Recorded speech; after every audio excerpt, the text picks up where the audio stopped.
ଆପଣଙ୍କ ନାଁଟା କ'ଣ? ମୋ ନାଁ ଜ୍ୟୋତ୍ସ୍ନାରାଣୀ ମୁଦୁଲି, ରାଷ୍ଟ୍ରୀୟ କ୍ଷେତ୍ରୀୟ ମହାସଂଘ ଜଗତସିଂହପୁର ଜିଲ୍ଲାର ସଭାପତି। ଆପଣ ଆଜି ଏଇଠି କାହିଁକି ଏକାଠି ହେଇଛନ୍ତି, କ'ଣ ଆପଣଙ୍କର ଉଦ୍ଦେଶ୍ୟ କ'ଣ? ଆମର ଯେଉଁ ନୂତନ ୟୁଜିସି ଆଇନ ସରକାର ଲାଗୁ କରିଛନ୍ତି, ଆମେ ଚାହୁଁଛୁ ଯେଉଁ SC ST ମାନଙ୍କ ପାଇଁ ଯେଉଁ ଆଇନ ଥିଲା ସେଥିରେ ପୁଣି ସରକାର OBCକୁ ମିଶେଇ ଗୋଟେ ଆଇନକି ଦୃଢ଼ୀଭୂତ କରିଛନ୍ତି।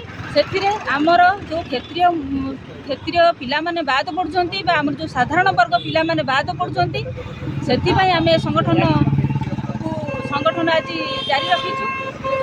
ତେଣୁ ଆମେ ଚାହୁଁଛୁ ଆମର ଦାବି, ଆମେ ଯଦି ସାଧାରଣ ବର୍ଗର ପିଲାଟିଏ ଯଦି ସେମାନଙ୍କ ପ୍ରତି ପାଠ ପଢ଼ିବା ସମୟରେ କିଛି ବି ବଚସା ହେଲା, ସେ ଆମ୍ଭମାନଙ୍କୁ ଆମ ପିଲାମାନଙ୍କୁ ମାନେ ଗୋଟେ ଧାରା ଲଗାଇ କଠୋରରୁ କଠୋର ଦଣ୍ଡ ବିଧାନ କରିବେ, ଆମେ ଏଇଟା ନିଶ୍ଚିନ୍ତ ଜାଣିସାରିଛୁ। ତେଣୁ ଆମେ ଚାହୁଁଛୁ ଆମର କଠୋର ବିରୋଧ, ଆମେ ଚାହୁଁଛୁ ଏସବୁକୁ ବନ୍ଦ କରି ସ୍ୱତନ୍ତ୍ର ଭାବେ ଆମ ଖଣ୍ଡାୟତ ପିଲାମାନଙ୍କ ପାଇଁ ଗୋଟେ ୟୁନିଭର୍ସିଟି ଲାଗୁ କରାଯାଉ।